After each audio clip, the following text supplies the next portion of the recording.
छोटा न समझे किसी काम को। एक बार भगवान अपने एक निर्धन भक्त से प्रसन्न होकर उसकी सहायता करने उसके घर साधु के बीच में पधारे। उनका यह भक्त जाति से चर्मकार था और निर्धन होने के बाद भी बहुत दयालु और दानी प्रवृत्ति का था। वह जब भी किसी साधु संत को नंगे पांव देखता तो अपने द्वारा गांठी गई जूतियां या चप्पलें बिना दाम लिए उन्हें पहना देता। जब कभी भी वह किसी असहाय या भिखारी को देखता तो घर में जो कुछ मिलता उसे दान कर देता था। उसके ऐसे आचरण की वजह से घर में अक्सर फाका पड़ता था। उसकी इन्हीं आदतों से परेशान होकर उसके माँ बाप ने उसकी शादी करके उसे अलग कर दिया ताकि गृहस्थी की जिम्मेदारियों को समझे और अपनी आदतें सुधारे। लेकिन इसका उस पर कोई असर नहीं हुआ और वह पहले की ही तरह लोगों की सेवा करता रहा। भक्त की पत्नी भी उसे पूरा सहयोग देती थी।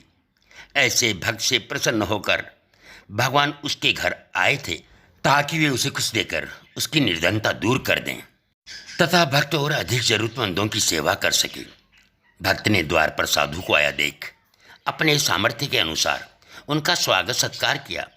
वापस जाते समय साधु भक्त को पारस पत्थर देते हुए बोले, इसकी सहायता से तुम्हें अथाह धन संपत्ति मिल जाएगी और तुम्हारे सारे कष्ट दूर हो जाएंगे। तुम इसे संभाल करके रखना।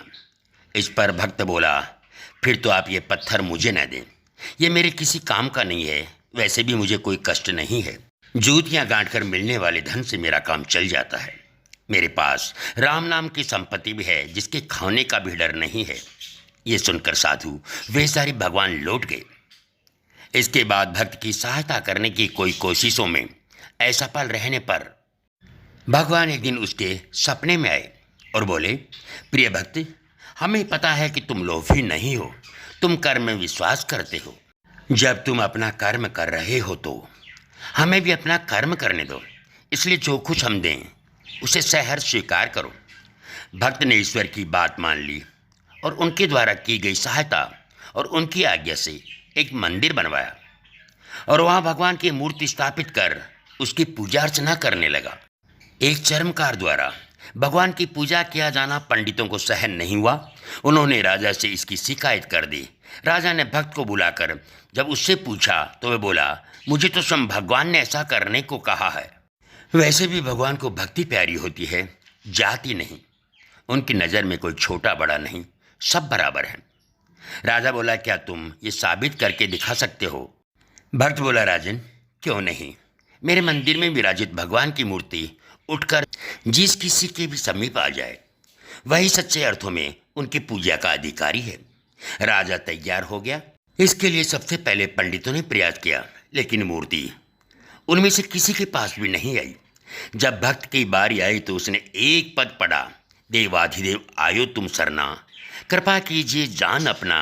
इस पद के पूरा होते ही भगवान की मूर्ति भक्त के गोद में आ गई। ये सब देख करके वहां उपस्थित सभी को आश्चर्य हुआ। राजा और रानी ने उसे तुरंत अपना गुरु बना लिया। इस भक्त का नाम रविदास था। जी हाँ, वही जिन्होंने हम संत रविदास जी या संत रैदास जी के नाम से जानते हैं, जिनकी महिमा सुनकर संत पीपा जी, श्री गुरु नानक देव जी, श्री कबीर साहब जी और मीराबाई जी भी उनसे मिलने गए थे। यहाँ तक कि दिल्ली का शासक सिकंदर लोधी भी उनसे मिलने गया था। उनके द्वारा रचित पदों में से 39 को श्री गुरु ग्रंथ साहिब में भी शामिल किया गया। इसलिए सबसे महत्वपूर्ण बात यह है कि इन सब के बाद भी संत रविदास जीवन भर चमड़ा कमाने और जूते गांठने का काम करते रहे, क्योंकि वे किसी भी काम को छोटा नहीं मानते थे। जिस काम से किसी के परिवार का भरण पोषण होता हो वह छोटा कैसे हो सकता है। लेख पुजारी रघुनंदन दास जी, खोजी पीठ, त्रिवेणी धाम। ये सुंदर सा लेख हमें पारिक विकास समिति जयपुर के द्वारा आदरणीय श्री किशोरी लाल जी पारिक द्वारा प्रेषित किया गया, जिसे हमने स्वर देने का प्रयास किया। हम हैं आपके पूरणमल पारिक, आपके जवान भाई। यह प्रसंग आपको कैसा लगा? ऐसे ही प्यारे प्यारे प्रसंग देखने और सुनने के लिए हमारे चैनल को सब्सक्राइब करें और लाइक एवं शेयर करें। जय सनातन, जय श्री कृष्णा, राधे राधे, जय रविदास जी।